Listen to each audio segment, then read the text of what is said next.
مفتی عمر حیات رضوی صاحب آپ کی خدمت میں گزارش کروں گا، آپ آئیں گے محبت بھرے انداز میں اپنی حاضری پیش کریں گے، اور انہی کی حاضری کے دوران ہمارے آج کی بزم کے خصوصی خطیب مہمان خصوصی برادر مکرم حضرت علامہ مولانا حسنات احمد چشتی صاحب جو کہ راولپنڈی سے تشریف لائے ہیں، وہ تشریف لا چکے ہیں، بس آپ کی حاضری کے دوران ہمارے سٹیج کی زینت بنیں گے، تو دعائے رب ذوالجلال ہم سب کا حاضر ہونا اپنی برگاہ علم یزل میں قبول اور منظور فرمائے۔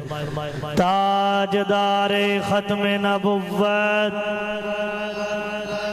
تاجدار ختم نبوت، تاجدار ختم نبوت، لبیک لبیک لبیک یا رسول اللہ، لبیک لبیک لبیک یا رسول اللہ، لبیک لبیک لبیک یا رسول اللہ، لبیک لبیک لبیک یا رسول اللہ، لبیک لبیک لبیک یا رسول اللہ، لبیک لبیک لبیک یا رسول اللہ، لبیک لبیک لبیک یا رسول اللہ، لبیک لبیک لبیک یا رسول اللہ صلی اللہ تعالی علیہ وسلم۔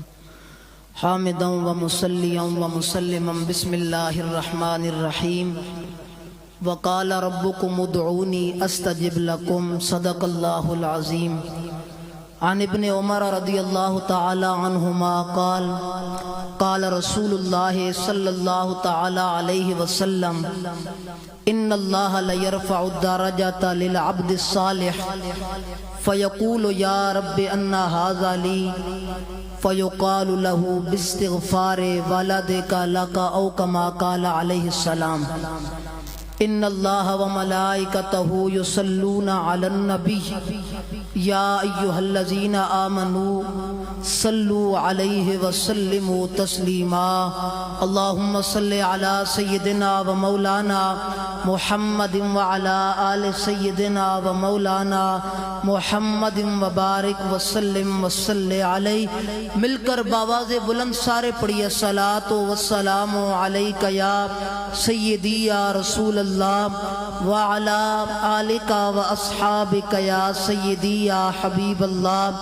الصلاۃ والسلام علیک یا سیدی یا خاتم النبیین وعلی آلک و اصحابک یا سیدی یا خاتم المعصومین۔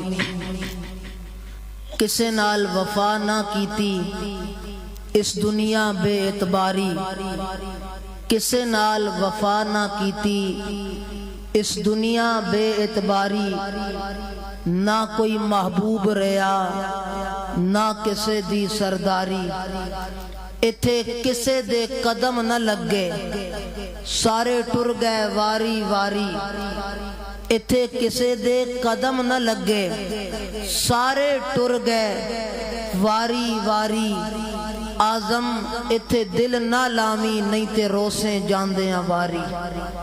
حمد و صلاح کے بعد سٹیج کی زینت میرے مسلک کے معزز و محتشم علماء کرام، حفاظ کرام، ثناخان مصطفیٰ صلی اللہ علیہ وسلم، میں اتنا ہی عرض کروں گا، وقت کے دامن میں وسعت نہیں ہے بلنہ تمام کے نام نامی لیتا، کہ یہ ساری بزم میں ہے جام جم نہیں۔ یہ جتنے بیٹھے ہیں جن کے چہرے یہ بتاتے ہیں کہ رسول اللہ علیہ السلام نے اپنے دین کی خدمت کے لیے انہیں قبول کیا ہے، اور آپ سارے بھی حضور علیہ السلام کے نوکر ہیں، یہ بزم میں ہے جام جم نہیں، یہاں ایک سے بڑھ کر ایک ہے، کوئی کسی سے کم نہیں۔ اللہ کریم کی بارگاہ میں دعا ہے رب ذوالجلال بابا محمد خان مرحوم و مغفور رحمت اللہ علیہ جن کے ایصال ثواب کے لیے محفل کا انعقاد کیا گیا ہے، اللہ ان کے درجات میں بلندیاں عطا فرمائے۔ حضرات ذی وقار، میں جس دھرتی پہ بیٹھا ہوں یہ دھرتی کوئی عام دھرتی اب نہیں ہے، یہ وہ دھرتی ہے کہ جس کو دنیا کے کونے کونے میں بسنے والا ہر عاشق مصطفیٰ پہچانتا ہے، اور اس پہچان کی وجہ امیر المجاہدین شیخ الحدیث استاذ العلماء علامہ خادم حسین رضوی رحمہ اللہ آپ کی ذات گرامی ہے۔ آپ نے جو تعارف اس دھرتی کا کروایا ہے کوئی پیسے کے زور پہ نہیں کروایا کہ پیسہ بڑا تھا جس کے زور پہ مکے کا نام روشن ہوا ہے، پیسے کی وجہ سے نہیں ہوا، دولت کی وجہ سے نہیں ہوا، زمینداری کی وجہ سے نہیں ہوا۔ بابا جی نے اس علاقے کا جو نام روشن کروایا ہے مصطفیٰ کے نام کی وجہ سے کروایا ہے۔ اور میں صرف اتنا ایک جملہ کہہ کے میں اپنے موضوع کی طرف آ رہا ہوں، اگر میں سلام محبت پیش نہ کروں یقیناً یہ بغاوت ہوگی، یہ محبت کے اور ادب کے خلاف ہے۔ حضرت شیخ الحدیث استاد العلماء علامہ خادم حسین رضوی رحمہ اللہ، آپ احباب تو نہیں جانتے ہیں، ان کے بچپنے کو دیکھا ہوگا، کئی ایسے لوگ ہیں جوانی کو دیکھا، ان کے زندگی کے معاملات دیکھے ہیں۔ اللہ کریم کی یہ حکمت تھی، مالک نے ان کی ٹانگوں میں جو چلنے کی طاقت تھی اس کو اللہ نے واپس لے لیا۔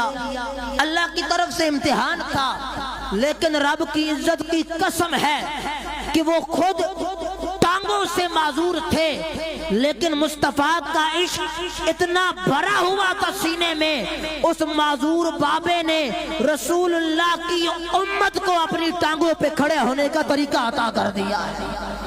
اللہ حضرت شیخ الحدیث صاحب کے فیضان کو تا صبح قیامت تک جاری و ساری فرمائے۔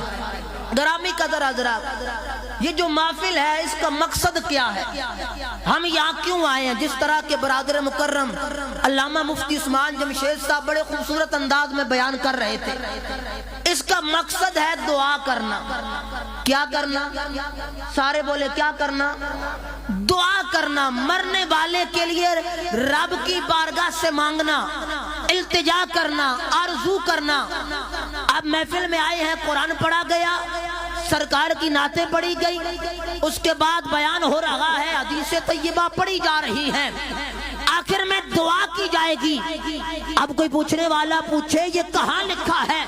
کبھی تم جمعرات کو دعا کرتے ہو، کبھی تم 40ویں پہ دعا کرتے ہو، کبھی سالانے اور دہاڑے پہ دعا کرتے ہو، کہاں لکھا ہوا ہے؟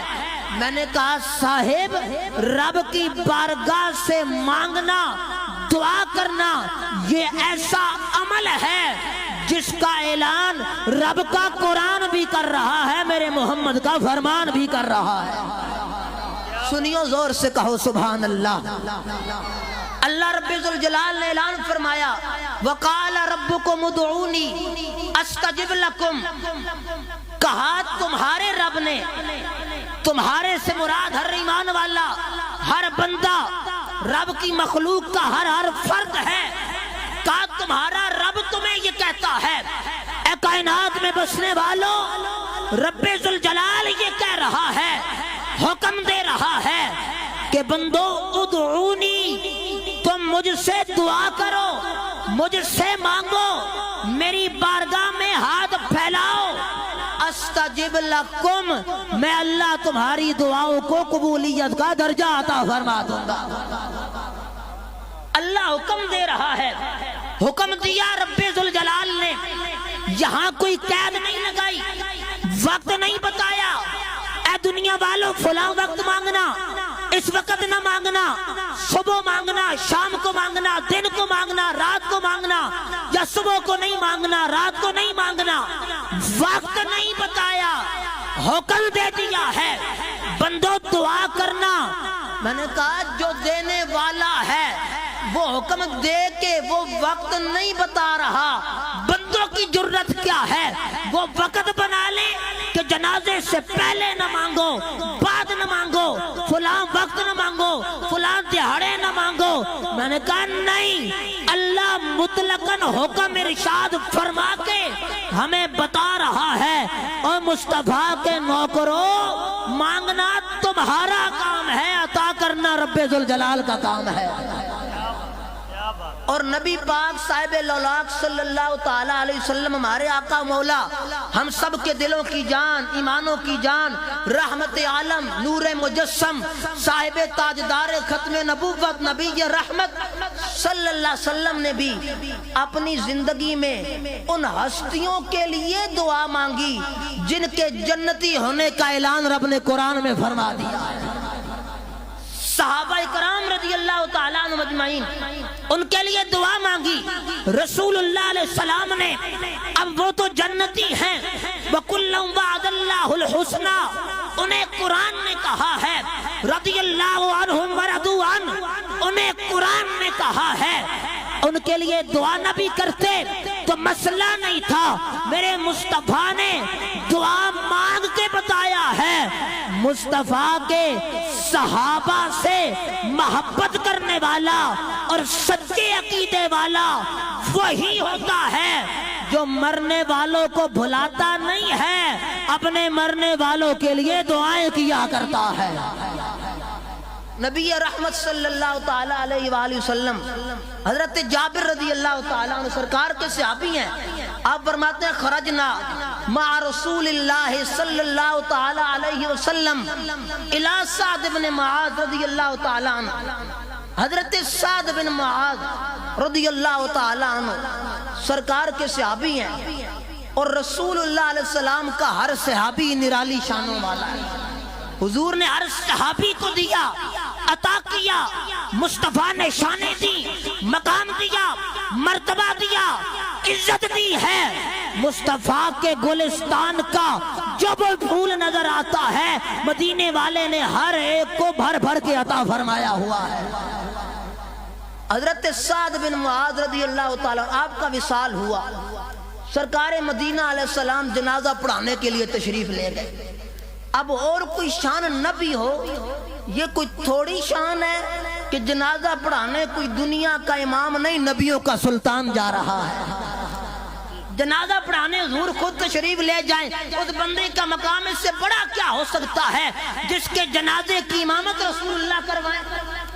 اور سعد بن معاذ کوئی صحابی بھی عام نہیں ہے. حضرت سعد بن معاذ رضی اللہ تعالیٰ عنہ کے جنازے سے صحابہ فارغ ہوئے نا, سرکار کی بارگاہ میں عرض کرتے ہیں یا رسول اللہ آج تو بہت رش تھا, بڑے لوگ آئے ہوئے تھے سونیا, اتنا رش تھا مدینے کی گلیوں میں جگہ نہیں ملتی تھی چلنے کی, پیر رکھنے کی جگہ کوئی نہیں تھی سونیا, اتنے لوگ آئے ہوئے تھے, اتنا رش تھا, اتنا بھیڑ تھا, اتنا ہجوم تھا.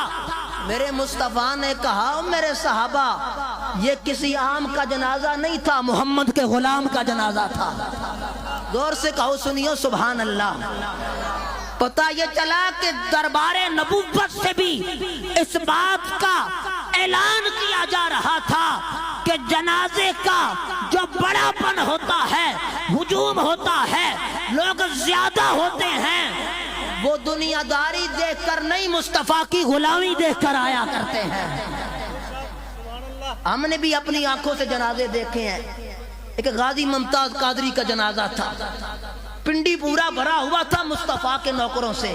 اور دوسرا امیر المجاہدین علامہ خادم حسین رضوی رحمت اللہ علیہ کا جنازہ تھا, لاہور سارا بھرا ہوا تھا.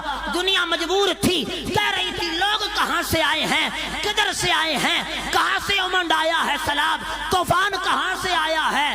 ہم نے کہا کہ بابا جی کہتے تھے ہم جن مالکوں کا کام کر رہے ہیں ان مالکوں نے نہ کل ہمیں بے آسرا چھوڑا ہے, نہ آنے والے کل میں ہمیں بے آسرا چھوڑا ہے.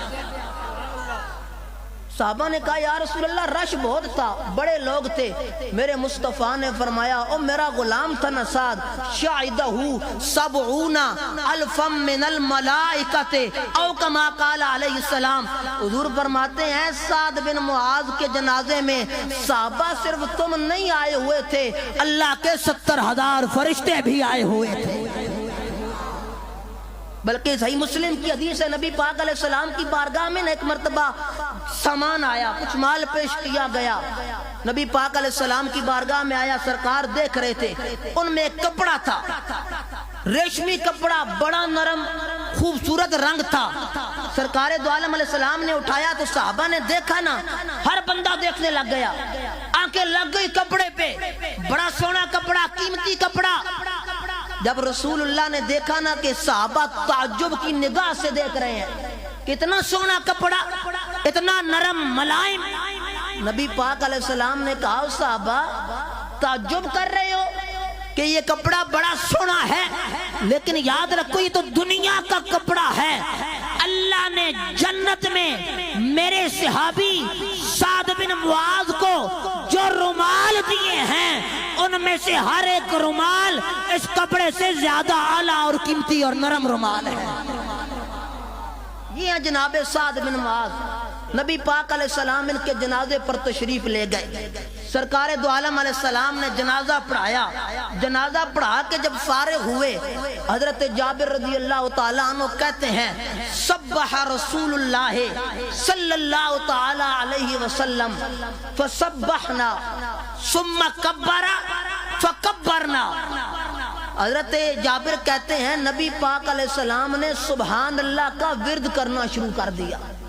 سبحان اللہ پڑھنا شروع. آپ بھی ایک بار کہیں سبحان اللہ, زور سے سارے کہیں سبحان اللہ. سرکار نے تسبیح پڑھی. صحابہ کہتے ہیں جب حضور نے پڑھی تو ہم نے بھی سبحان اللہ پڑھنا شروع کر دیا. فسبحنا, ہم نے بھی پڑھا, تسبیح پڑھی, سبحان اللہ کہا. پھر مدینے کے تاجدار نے اللہ اکبر پڑھنا شروع کر دیا. ہم نے بھی پڑھنا شروع کر دیا. یہ پڑھ چکے فارغ ہو گئے.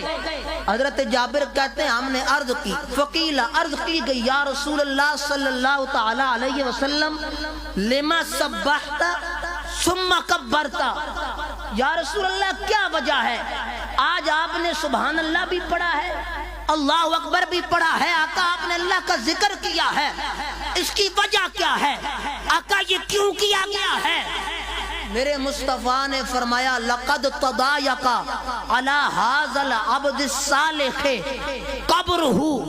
سرکار نے فرمایا میرا غلام قبر میں گیا ہے تو قبر نے آ کر پیار سے میرے غلام کو دبایا ہے. ہم نے اللہ کا ذکر کیا ہے. خطا فرجہ اللہ عنہ, اللہ نے ذکر کی برکت سے میرے سعد کی قبر کو کشادہ فرما دیا ہے. کیا بات ہے حضور, واہ واہ جی واہ. فرمایا اللہ کے ذکر کی برکت سے میرے غلام کی قبر کشادہ اور وسیع ہو گئی ہے, کھلی ہو گئی ہے. اب پہلے میں نے شانیں ان کی بیان کر دی ہیں. وہ کوئی عام انسان نہیں تھے, حضور کے پکے غلام تھے, بڑی شانیں ملی تھی. اب آپ کہیں کہ قبر نے پھر دبایا کیوں, تو اس کا جواب شیخ عبدالحق محدث دہلوی رحمۃ اللہ علیہ نے دیا ہے. آپ فرماتے ہیں دغتا قبر حق. شیخ عبدالحق محدث دہلوی کہتے ہیں جب کوئی بندہ قبر میں جاتا ہے, قبر ہر جانے والے کو ایک بار دباتی ہے, ہر جانے والے کو, لیکن دبانا ہوتا ہے دو طرح کا, دو قسم کا. ایک دبانا ہوتا ہے غصے سے, عذاب کی وجہ سے.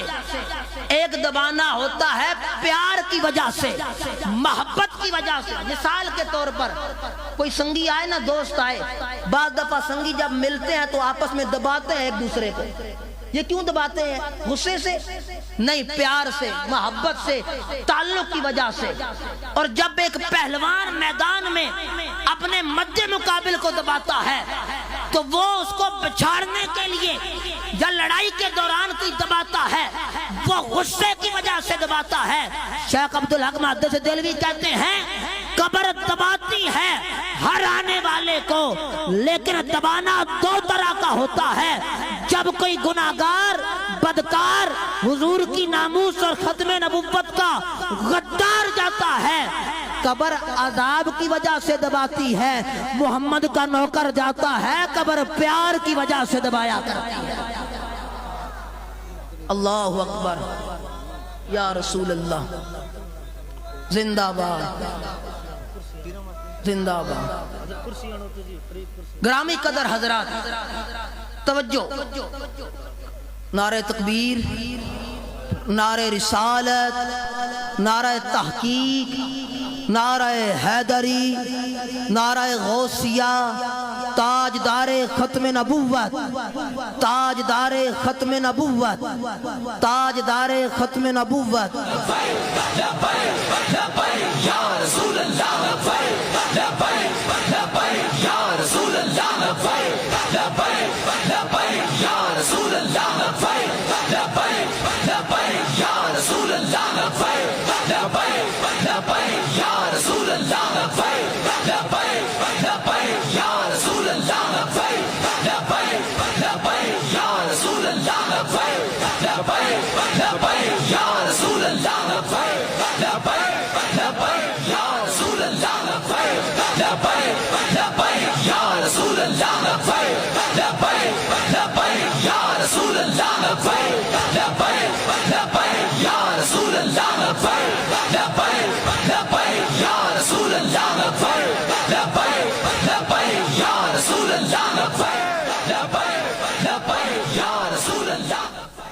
اب آپ تشریف رکھیں، میں بات ختم کر رہا ہوں۔